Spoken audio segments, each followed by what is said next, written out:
I personally,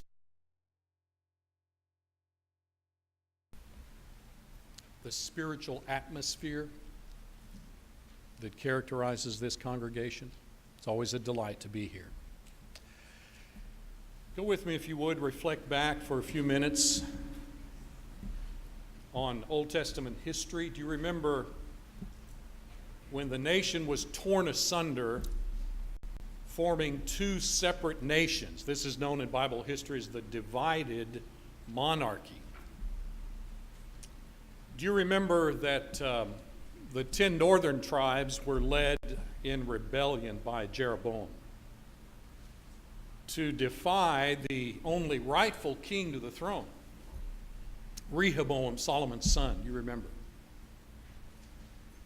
And in establishing that northern kingdom, moving the capital city to Samaria, the 10 northern tribes, known from this point forward in Bible history simply as Israel, they lasted just over 2 centuries through a string of 19 kings, every single one of whom are said by the inspired writer of Kings to have been wicked men who led the nation to higher heights of wickedness than their predecessors had.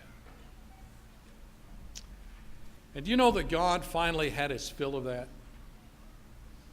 And in his infinite providential dealings in the world, he arranged for the world power of that day, Assyria, a cruel and barbaric people, to sweep down into northern Palestine in the person of their king, Shalmaneser. He besieged Samaria. Besiegements in those days could take months, even years. In fact, he died in the process. His successor, a usurper to the Assyrian throne by the name of Sargon, completed what his predecessor had failed to complete, captured the northern kingdom and deported its inhabitants into Assyrian captivity, from which they never actually returned. That's really all the Bible has to say about 10/12, 5/6 of God's people. Isn't that tragic? The 2 southern tribes, composed of Judah and Benjamin, known from this point forward in Bible history simply as Judah, came off somewhat better. They lasted nearly 4 centuries. They too had a string of 19 kings, but if you'll study carefully the book of Kings, it appears to me that only 2 receive unqualified commendation. All the rest, pretty much like their northern counterparts, wicked men who exerted an evil influence on the nation. But you remember finally God pulled the plug on that nation as well. By this time, Assyrian power had waned in the Middle East. Babylonian power had asserted itself. And in the person of its king Nebuchadnezzar, beginning in 606 BC, there occurred 3 separate invasions of the southern kingdom, culminating in 587, 586 BC, when finally the Babylonians arrived and went for broke.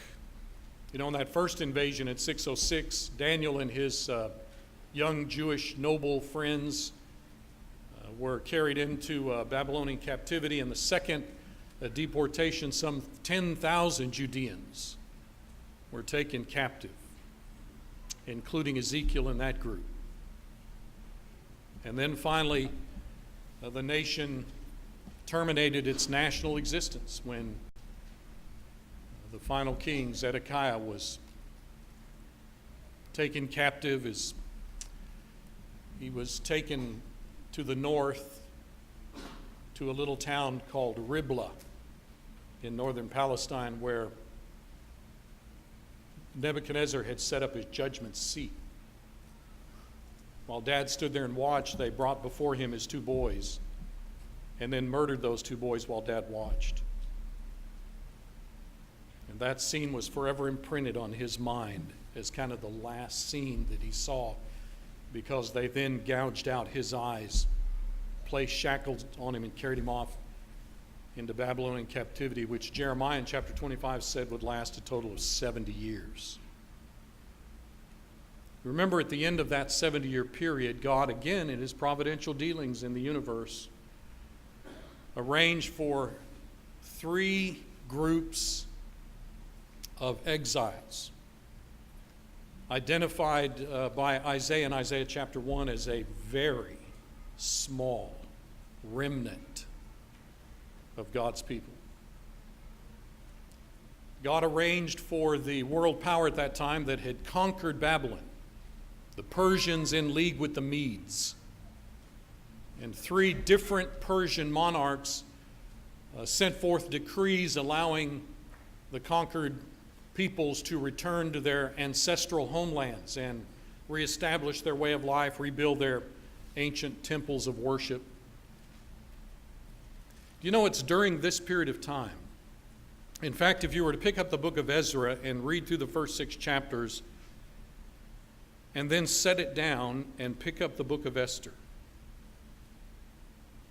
you are treated to a historical glimpse of God's activity in what was considered to be an unbelievable, powerful empire. The king on the throne was Xerxes the First. He's known in history. His Hebrew name, Ahasuerus. He ruled over an empire that was so massive that it was divided up into 127 provinces. There are 50 states in our country. His empire stretched from North Africa all the way up into the vicinity today of India and China. Powerful king, wielded influence over a large portion of the earth. During this period, you remember the Persian Empire, the Persian military was so prolific that when it marched to go to some location to carry on battle, when the front of the army arrived, it took a whole week for the rest of the military to arrive to the battle site. Unbelievable power. In fact, this empire had so much wealth, so much impressive circumstances that Xerxes decided to call forth from his empire all 127 provinces, all of the nobles, the princes, the political officials, the military, high-ranking military officials, and to bring them for a 6-month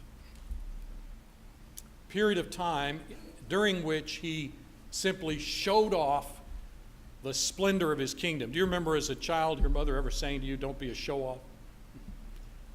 I mean, he brought these guys in and showed them his wealth, showed them his holdings, showed him the splendor and majesty of his kingdom.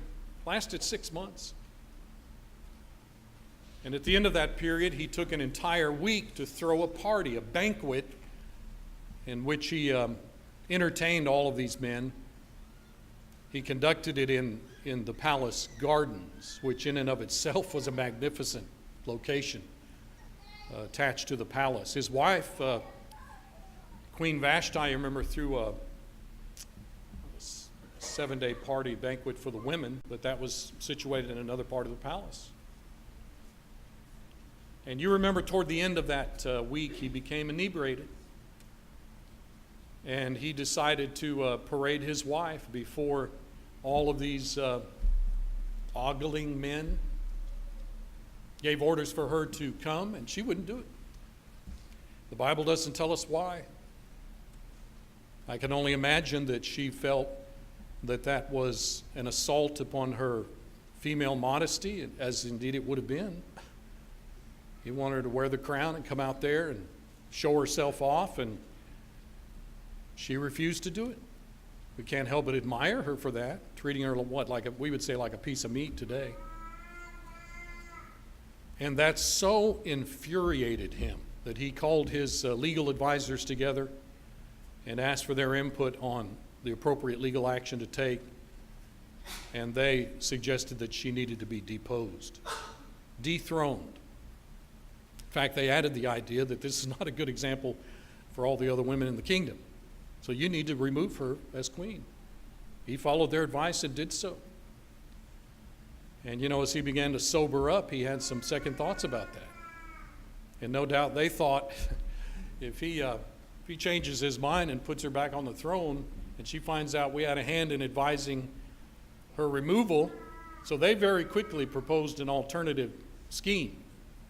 They suggested that he gather from all 127 provinces the most beautiful women in the empire, and to have kind of a beauty contest and allow this arrangement to result in the selection of a new queen. And he agrees to that. Not really atypical of men. And you remember this event lasts about a year. These women are put through a significant beauty regimen. And you remember, we're informed during this period that there was a Jew who had been living in Jerusalem during the Babylonian Empire.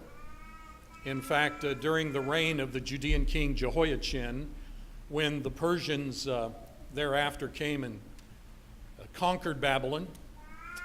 But he had been taken into Babylonian captivity. His name was Mordecai.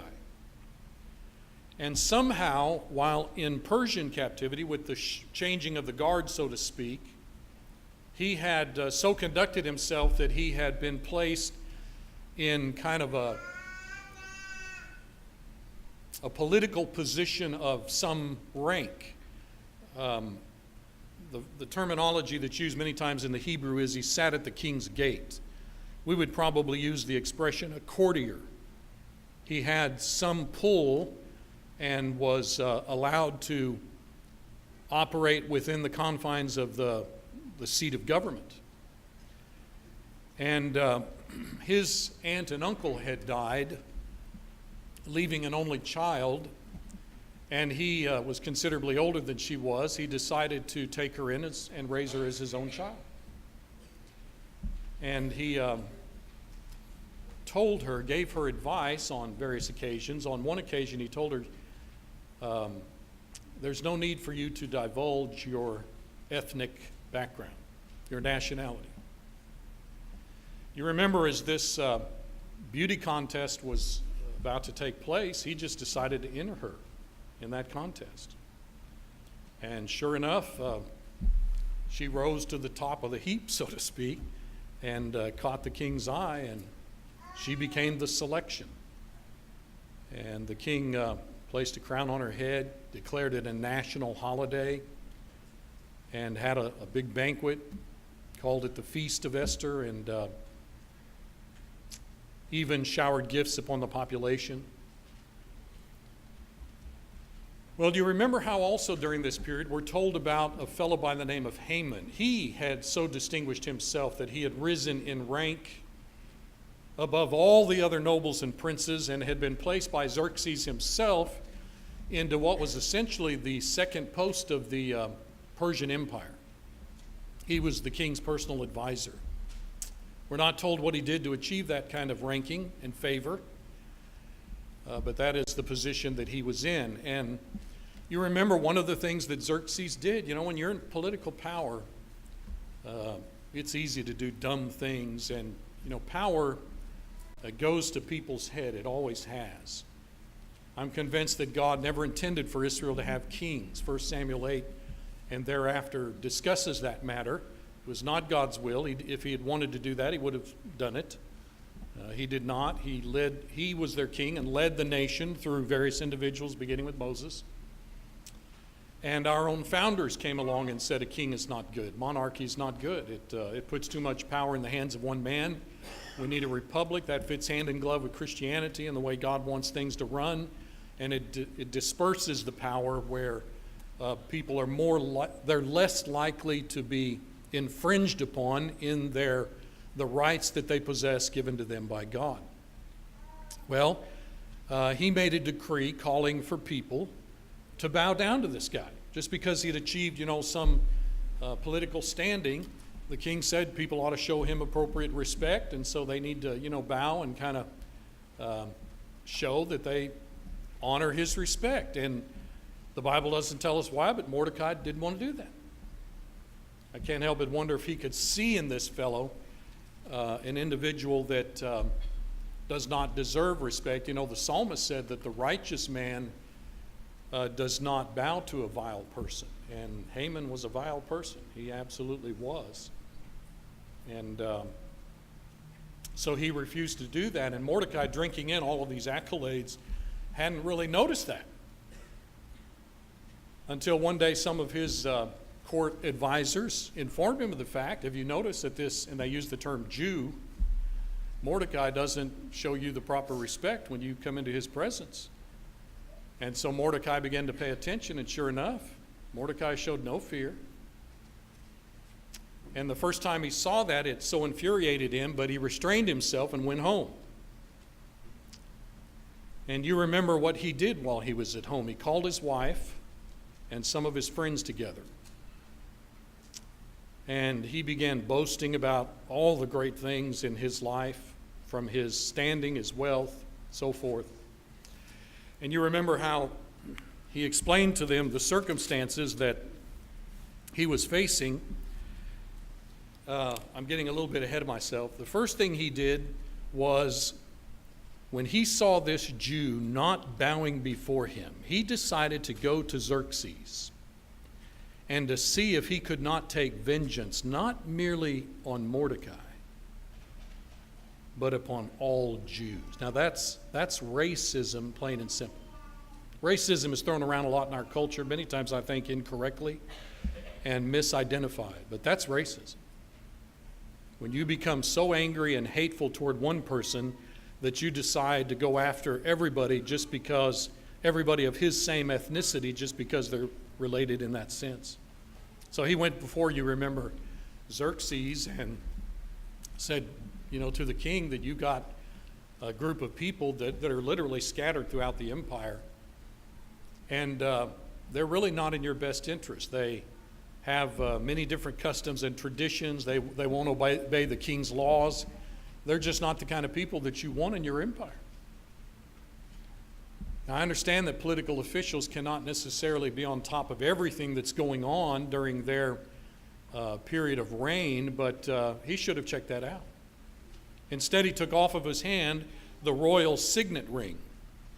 That's the ring, you know, that ancient monarchs would use to authenticate governmental decrees and send them forth with all the authority of the throne behind them.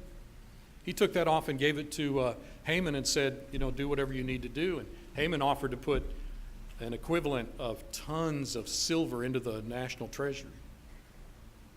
And so you remember he called together the royal secretaries, and they got parchment. You know, a diverse, eclectic empire like this, you've got many different nationalities, many different cultures, many different languages. So they had to handwrite all of these decrees in the various languages of the empire and get the royal couriers to come together on horses that were specially bred, by the way, for their speed in order to carry out a king's command with rapidity. And you remember these individuals were given copies of this royal decree, and they were taken to every part of the empire. And even right there in the capital city of Shushan, some translations have Susa. And it was there, you remember, that it came to the attention of Mordecai, and he reads this decree, and he goes into a form of Jewish mourning that's very typical of the Hebrews. You know, among other things, they would tear their clothes when they were in a certain depth of grief. Modern Jews, by the way, in Israel do not do that. It's too expensive. So they pin a torn ribbon to their lapel. But in ancient times, they would tear their clothes. They would sit on an ash heap. They would dress themselves in sackcloth. And I don't know if you've seen any cultures in our day go through mourning. It's somewhat different than American mourning, where we dig a hole and then cover it up with green carpet, or at least the dirt, and put flowers all around. It's like we're doing everything we can to not face what's taking place.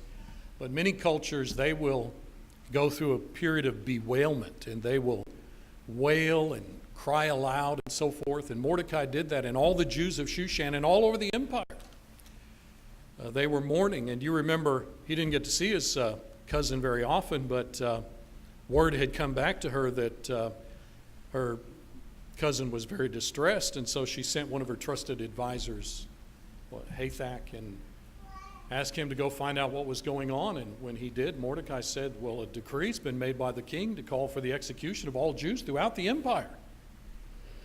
And you need to go back and tell Esther that, she's in a position to have an impact on this, and she needs to go before the king and try to get this stopped, and even provided the fellow with a copy of the decree that had been circulating. So there was proof.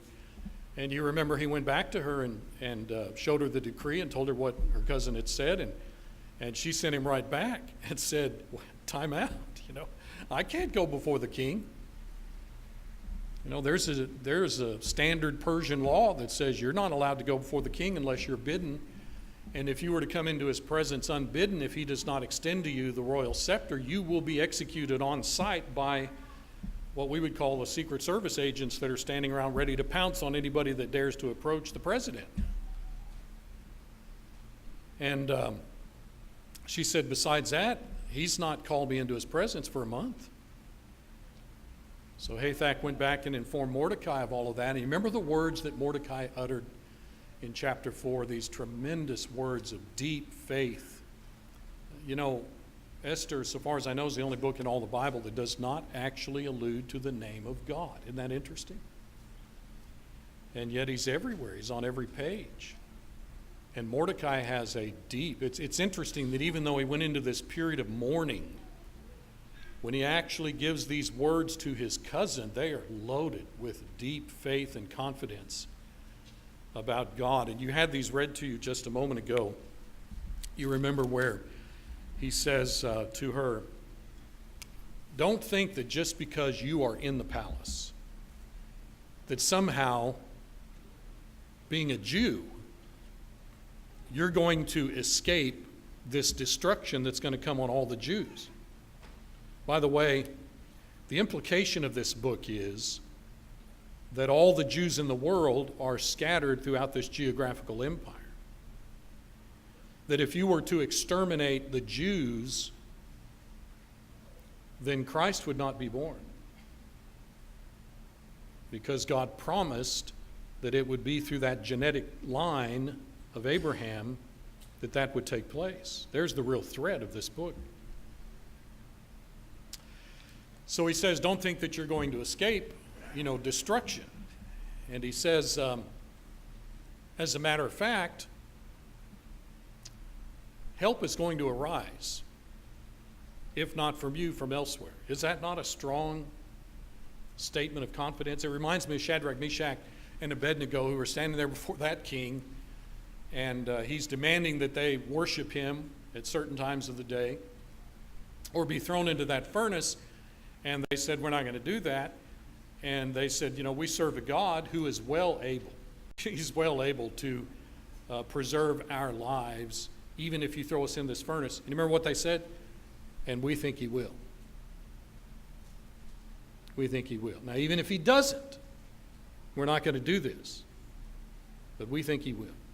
And here's Mordecai saying, help's going to come from somewhere. But Esther, how do you know? Think about your life. Think about where you are right now and how all of this has come down the pike. How do you know that you are not in this particular location at this particular time in your life for just such a time as this? Now think about that.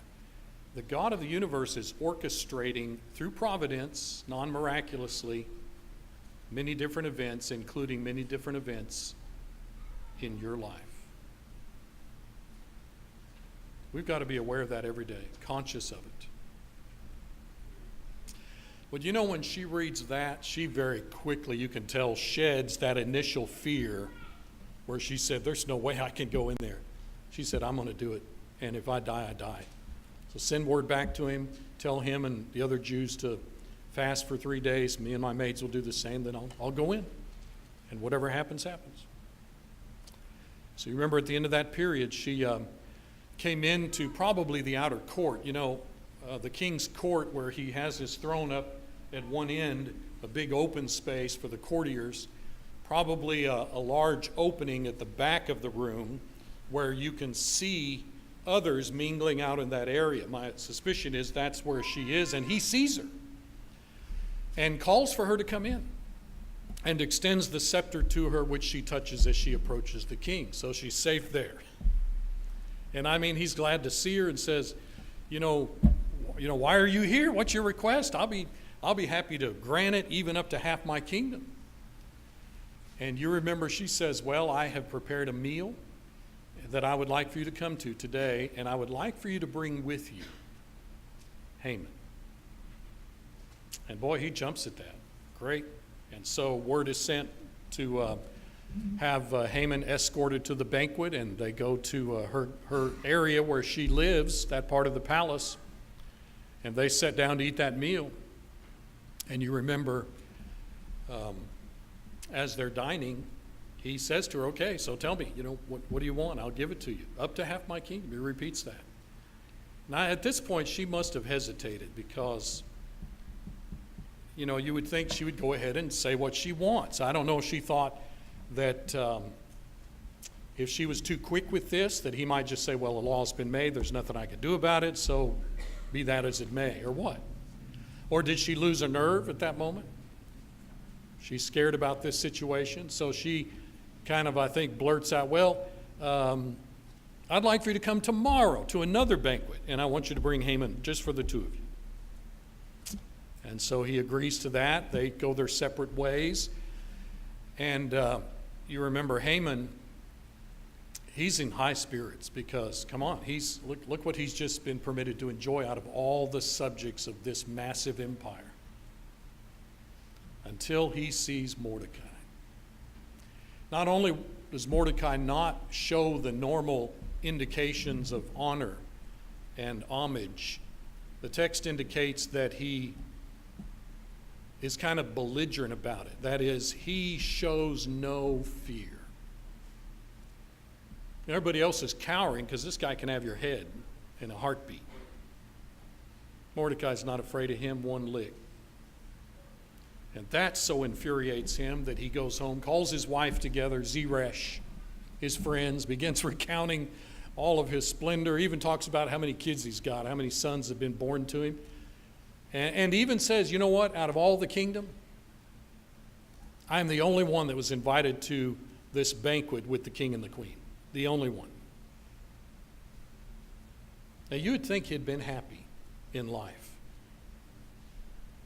But he came right out and said, none of this gives me satisfaction as long as I see that, and he used that term again, Jew, Mordecai, not showing me the proper homage.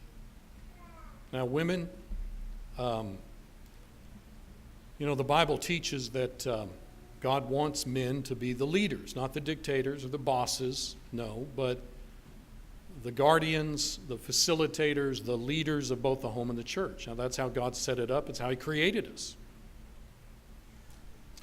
But that by no means suggests that women do not wield tremendous power and influence in even a leadership type way. And Bible history is riddled with that. You have people like Eve and Jezebel and a host of other women exerting a negative influence on the spiritual proclivities of their husbands, and then you have other women who do just the opposite, like Abigail and a host of other women. Well, Zeresh is in the former category. She says what you need to do is build a gallows and hang him. That'll put an end to your problem, and the friends agree. He says that's a great idea. Now, it's getting late in the day because the banquet was earlier that day, and he's hoping to have Mordecai hung the next day, so he immediately puts carpenters to work on this thing. They must have worked through the night because this thing's going to be 75 feet tall. Well, in the meantime, there's that scene taking place in Haman's house. Meanwhile, over in the palace, the king apparently has gone to bed, but he can't sleep. That ever happened to you? What do you do when you can't sleep? You probably take we got so many things on the market, from Sominex over the counter to some of these other things to help you sleep. Well, they didn't have that back then. My wife usually turns on the TV and wakes me up, but you might read. Some people read. So he calls for the fellows that are in charge of the chronicles of the nation, of the king, and says, bring those and start reading to me. So they do. And you remember that they come to the place in the chronicles of the king where Mordecai, being in his courtly role, was in a position to overhear a couple of these other courtiers, and these are fairly high-ranking fellows. They're called, gatesmen. They attend the king's gate. Xerxes had done something to them to upset them. And they were so upset that they plotted together to assassinate the king. And Mordecai found out about that and passed the word to Esther, who in turn went to Xerxes. Xerxes instigated an investigation and found that it was in fact true, and had both of those fellows hung. Now, even though Xerxes knew about that, for whatever reason, he had just then kind of let that slip and life went on. But when he heard this recounting of it in these chronicles, he stopped the reader and said, has anything been done to honor Mordecai for this tremendous service that he paid me? They said nothing. Well, by this time, the night's pretty much over. The sun's coming up. It's daylight.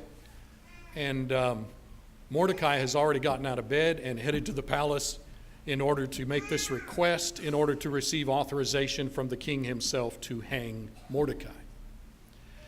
So whenever the king realizes something needs to be done to reward Mordecai, he asks his attendants, who's in the palace? Who's in court? Anybody arrived yet? And they said, yes, Haman has just arrived. He's in the outer court. We'll send him in here. So as he comes through the doors, can you not imagine him on the tip of his tongue? He is ready to ask the king for this favor to execute Mordecai. But before he can get the words out, King Xerxes says, Haman, I want to ask you a question. What do you think ought to be done for the subject, the citizen, whom the king wants to honor in the public view? And Haman, being so full of himself, says, who could he be talking about except me? So he comes up with a doozy, right? Because he's thinking, I'm going to get to do this. I think what you should do, O king, is take from your royal wardrobe one of your robes that you yourself have actually worn. And from the stables, the royal stables, take a horse that you yourself have actually ridden. Take these two items and entrust them to somebody that's high up in the government whom you trust highly. And I think you should have him go and put this fellow on this horse, and then this noble personally walk this horse through the streets of the capital city, and have him, as he goes, make this royal announcement that this is what is done for the individual that the king wants to honor. And King Xerxes says, that's a great idea. Here, you do it. Go get the two items and do exactly as you told me to do. Now pause right there. The Bible leaves out so much detail, but what do you think is going through his mind? Devastated. Not only that he didn't get to make his request, but the very person that he's going to honor is not himself, but the worst person he could imagine having to honor, and he's got to do it. Well, he spends most of that day doing it. Can you imagine that? And finally, when he's finished, Mordecai has returned to his courtly role there at the king's gate, and he himself hurries home in complete dejection and humiliation. And he again calls his wife and friends together and tells them what's happened, and look at the change in their attitude and their tone. I cannot help but think that, the shifting of the Babylonian Empire into the Persian Empire. Remember, Daniel lived through all that period, probably over 90 years, came as a young man. There were incidents that occurred in connection with the Jewish people, the reputation of which must have lingered even beyond the Babylonian Empire. and then on into the Persian Empire. They must have heard about that burning fiery furnace, that those Jewish fellows were thrown in there, and the king himself said, God has sent an angel to, your God has sent an angel to protect you. And then what about Daniel in that lion's den, where he said, in fact, he made a decree after that telling everybody, is going to worship the God of Daniel. This is a real God. So here is Zeresh and these other individuals, and when they hear about what has happened with all these plans, these guys are still out there hammering, they're building this thing, we're going to hang this Jew, and yet this Jew is now asserting himself over you. Buddy, you are on the way out. They said, you are about to experience your downfall before this Jew. And I guess as he's sitting there in a quandary and his mind is churning, there's a knock at the door, and it's these royal escorts that are there to escort him to this second banquet that he's going to be permitted to enjoy with the king and the queen. Wonder what he thought on the trip there. And he comes into court and he's ushered into the banquet. The three of them are there to eat together. And again, as the king is dining, he turns to Esther and says, okay, you said now you're really going to tell us today. What is your request? I'll grant it, and even if it's up to half my kingdom, I'll give it to you. Well, she manages to find the words this time, and she says, well, in most respectful language, she says to him, sir, what I'd like for you to do is save my life and the life of my people. Because a decree has gone out, and notice he must have not known she was a Jew at this point. And this decree has been enacted. It's going to take place within about 11 months. And the result will be that me and my people will be killed. Now here's the king saying, who would dare to execute the queen, my wife? And he is so angry. He says, who would dare to say such a thing and send forth such a decree? He knew he hadn't. And she looked over there at the table, and used the terminology, depends on your translation, vile, wicked. Haman did this. He jumps up from that table, the king does, and leaves and walks out into the garden. No doubt trying to cool his head, calm his nerves. His mind is spinning. Haman was the one that came and asked for the signet ring to make that decree. He's clearly the author of it. So in his mind, the churning has to do with the fact that his own wife is being threatened, and he's been finagled into making a decree calling for the execution of large numbers of people. Well, in the meantime, Haman sees the writing on the wall. He sees what's about to go down. And his only hope is to throw himself on the mercy of the queen and beg her to have the king spare his life. So he goes over toward her. In those days they reclined on kind of couches, and there she is at the table, and he just kind of falls down, no doubt maybe with his elbows on the cushion there. And it happens to be right when the king is coming back. He sees this aggressive motion toward the queen and says something to the effect, oh, so now you're going to molest the queen right here in the palace in front of me? And that's all he had to do in terms of the threat aspect to it. There were guards standing nearby who immediately seized him, put a bag over his head. And one of those guards, who obviously had no love for Haman, wonder what happened there. How many of these other nobility and court officials had observed Haman and knew that he was a self-serving, ambitious man? This fella didn't care one bit for him. So he said, King, by the way, Haman has constructed a gallows beside his house, and his intention was to hang Mordecai the Jew on it. Well, the king didn't need any coaxing on that. He said, take him out and hang him on it. You remember that all of Haman's court standing and his even his holdings were transferred to Mordecai as a result. Mordecai and Esther both pleaded with the king to do something about this decree that in a matter of months would mean literally the extermination of the Jewish race, and the king reminded them of Persian law. You know, again, look how different countries make laws that are foolish. Under Persian law, once a law had gone out in the name of the king, it could not be reversed, even by the king. That's a foolish law. And so he had gotten the royal signet ring back from Haman. He turned it over to Mordecai and said, take it and do whatever you need to do.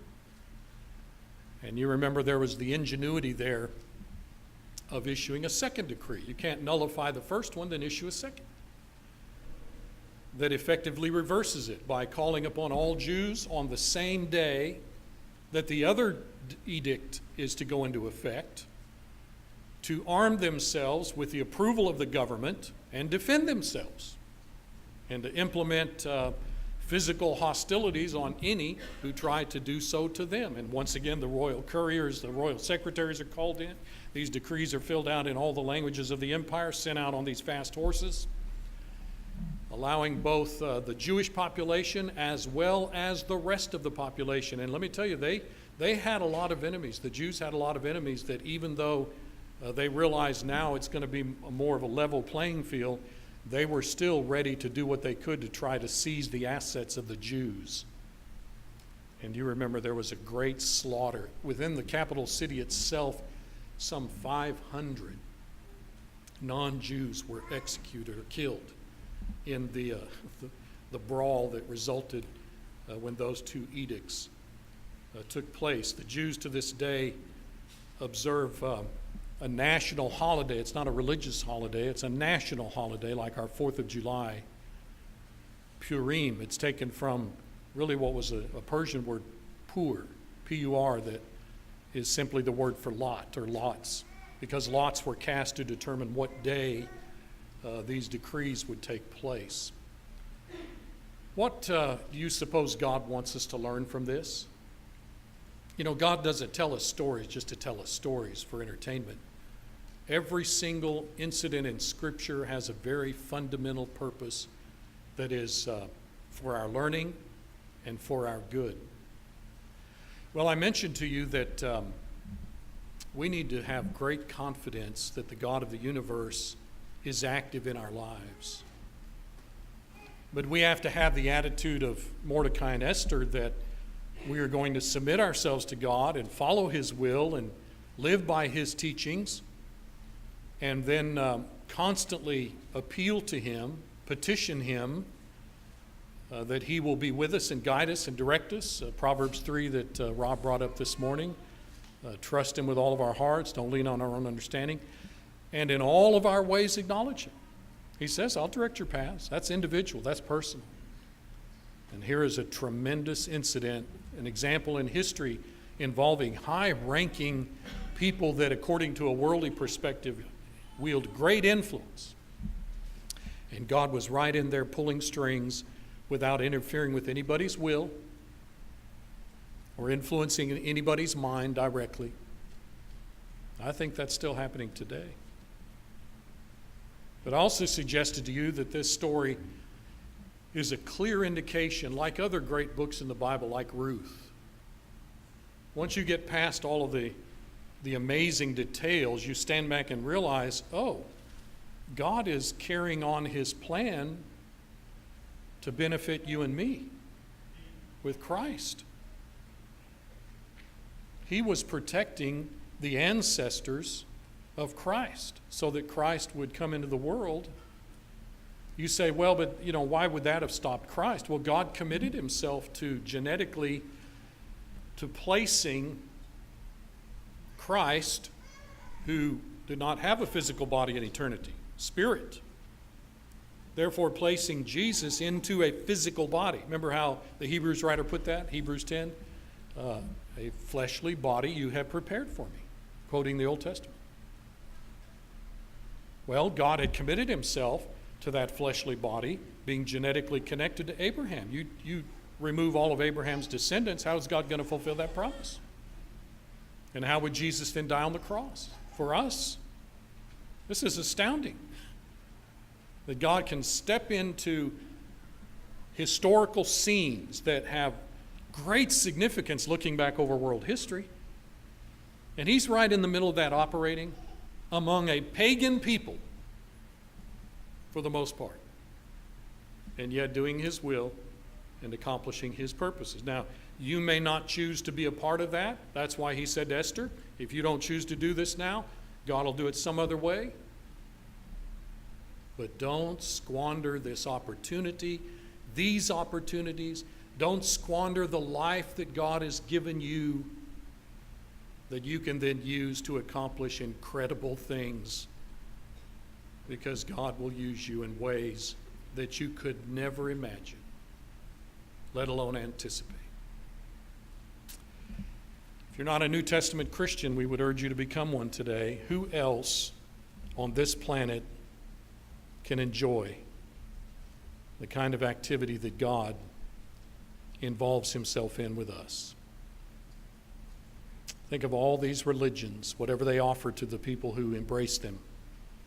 There's no comparison. Faith, repentance, confession, immersion in water, we can enter into the kingdom of Christ that will break in pieces all these other kingdoms. As a Christian, maybe you need to step before your fellow brothers and sisters and acknowledge a misdirection in your life and the need for you to reassert your determination to live faithful to God, be forgiven of any sin that needs to be forgiven. If you need to respond